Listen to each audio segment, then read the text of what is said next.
Welcome, my beautiful people, to not an episode of Dino Basics. My name is Logan, and today I want to start off with a little experiment. Look at these two pictures, and go ahead and tell me what age of the dinosaurs each represents. I'll give you a second. For those actually playing the game and not just blankly staring at the screen, waiting for this bit to end, you would be correct in saying the Jurassic and Cretaceous periods. It's safe to say that both of these eras of dinosaurs were quite distinct and unique from one another, home to their own unique fauna and flora. Protoceratops would have lived during the late Cretaceous, nearly 70 million years ago. Why is the Jurassic-Cretaceous transition so rarely discussed? It's important to start with a bit of background into how our Earth is divided throughout time. Similar to taxonomy, like how a family of animals is made up of various genus that are then made up of various species, Earth's history is divided into various subsections of varying size. From largest to smallest, these are eons, eras, periods, epochs, and ages. As for how each of these units are divided and named, this is where it gets a little tricky. Besides their differences in length, generally, each unit is differentiated from one another based on a specific factor. For example, eons, the largest unit, are divided by abundance of life. The current eon, known as the Phanerozoic, from 550 million years ago to today, is recognized as the time in which there's an incredible abundance and variety of life.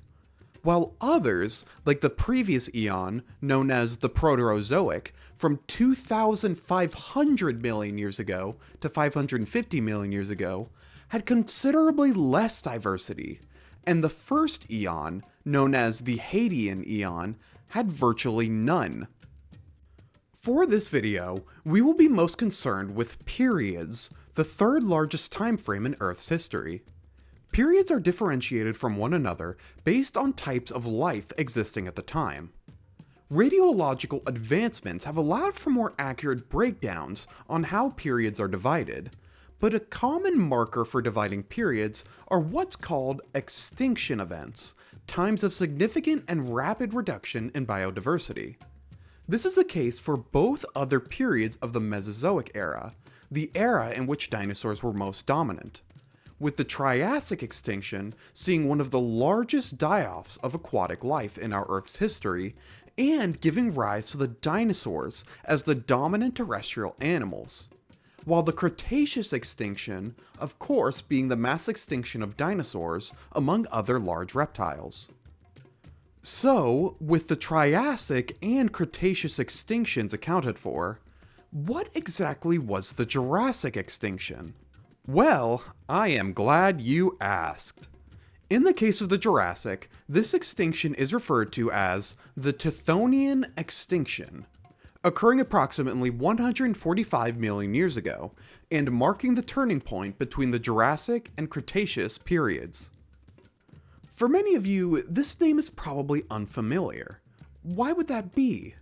Well, a few reasons. For one, among all extinctions throughout history, this one is not considered very large. You may remember in a previous video where we discussed the Big Five, a set of 5 extinction events recognized for their substantial loss of species diversity, first highlighted by paleontologists Jack Sepkoski and David Raup. These 5 being the Ordovician-Silurian extinction 445 million years ago, the late Devonian extinction 372 million years ago, the Permian-Triassic extinction 252 million years ago, the Triassic-Jurassic extinction 201 million years ago. Protoceratops would have lived during the late Cretaceous, nearly 66 million years ago. Each of these extinctions saw between 75 to 85% of species disappear from our planet, and led to massive shifts in dominant life forms. The Tithonian extinction, by comparison, had a significantly reduced impact on our planet. Obviously, dinosaurs would remain the dominant terrestrial animals, continuing to evolve and diversify into some of the most recognizable dinosaurs in pop culture today. And as for actual impact on life as a whole, many scientists believe this extinction wouldn't even crack the top 10 in terms of impact on our planet. Estimates can vary between studies, but originator of the Big Five, Sapkowski, wrote that almost 37% of genera in existence could have died out during this extinction, with later estimates by paleontologist Michael Benton lowering this projection to around 10% of all genera. We can average this out to about 20 or 25% of genera in total. Now, this may sound severe, and for any other time in history, that would be true. But in comparison to any other extinction, this really isn't much. This diagram, analyzing the extinction of marine life throughout history, illustrates how the Tithonian Extinction, here, fails to compare to any of the Big Five, highlighted in red. Even excluding the Big Five, the Tithonian Extinction doesn't even compete with other non-Big Five extinctions, like those throughout the Carboniferous and the Cambrian. This focus on marine life can further lead us into our next point on why the Tithonian Extinction is so rarely discussed. The fact that many scientists believe that oceans were the ones hit worst, with dinosaurs being largely untouched. Scientists believe much of this extinction targeted sea life, particularly invertebrates like gastropods, brachiopods, and crustaceans, as well as larger marine life, including marine turtles, plesiosaurs, and even ichthyosaurs.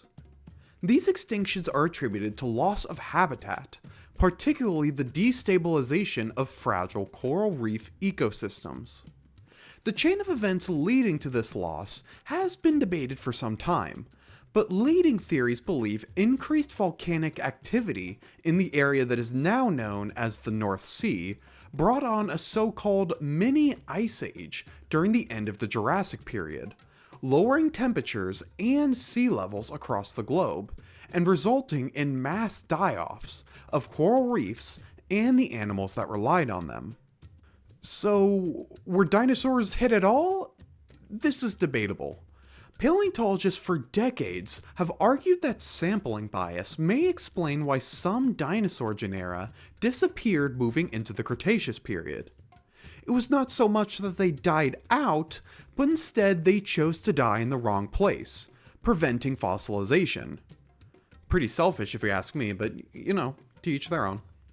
Whichever the case, it is undeniable that fossil records did show a decrease in some grouping of dinosaurs. For example, medium-sized theropods, particularly the megalosaurs, including Megalosaurus and previous Dinobasics entry Torvosaurus, would decline throughout the late Jurassic and largely disappear by the beginning of the Cretaceous. But probably the most obvious victim of this extinction would be the sauropods.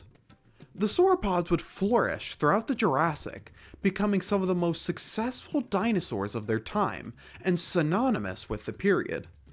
But fossils indicate a severe drop moving into the Cretaceous, most likely due to habitat loss and increased competition from ornithischians, particularly early hadrosaurs. While diversity would drop, sauropods would continue to survive and notably flourish in South America, eventually evolving into the titanosaurs, possibly the largest land animals to ever walk the earth, including Argentinosaurus and Dreadnoughtus. Beyond dinosaurs, other terrestrial creatures seem to have taken a hit based on fossil records. They aren't really dinosaurs, so you probably don't care. Let's rapid fire some of these and we can call it a day. There was the non-pterodactyloid pterosaurs, also known as basal pterosaurs, which are a grouping of small reptiles distinct for their long tails and fully toothed jaws. Pretty cute, huh? Too bad they basically all died during the Tithonian. Don't get attached. Freshwater and coastal crocodilomorphs. These weird long-legged crocodile things. You're probably happy to know a lot of these guys died, but unfortunately not all of them. You like turtles? That sucks because a bunch of freshwater and coastal species died in Europe. Shells are basically useless in an ice age. This thing Yeah, it died. Alright, let's wrap this up. So this brings back our original question. Why do we never talk about the Tithonian Extinction? Well, mostly because it's just kind of another extinction. One of dozens that occurred throughout our Earth's history. And the most dominant life on the planet at the time, the dinosaurs, were not really that impacted. At least nothing as dramatic as their meteoric rise in the Triassic and catastrophic downfall in the Cretaceous. But this isn't to say the Tithonian extinction was inconsequential. Quite the contrary. Changes in ocean environments would see the emergence of new families of sea reptiles, particularly the long-necked elasmosaurs. And on land, the fall of sauropods would give rise to the hadrosaurs, some of the most iconic and successful dinosaurs of all time. And among those that survived would become some of the largest animals to ever walk our Earth. While the Tithonian extinction may lack the prestige of the Big Five, and certainly had less impact than the Cretaceous extinction, it still no doubt brought about incredible change to the landscape of our planet. That's gonna do it for this episode. Thank you so much for watching, and I hope you enjoyed. I do actually hope you guys enjoyed this one. Dino Basics can get pretty repetitious to write and record, so I hope to make more dinosaur-related videos in the future, just to break up the Dino Basics. But don't worry, Dino Basics isn't going anywhere. If you have any other broader topics you would want discussed in a video, write them down below. I'd love to hear what you guys want to see. Next week, we'll be covering an up-and-coming fan favorite, as we discuss the basics on the swampy duck, Dino. Thank you for your support, and see you in the next video.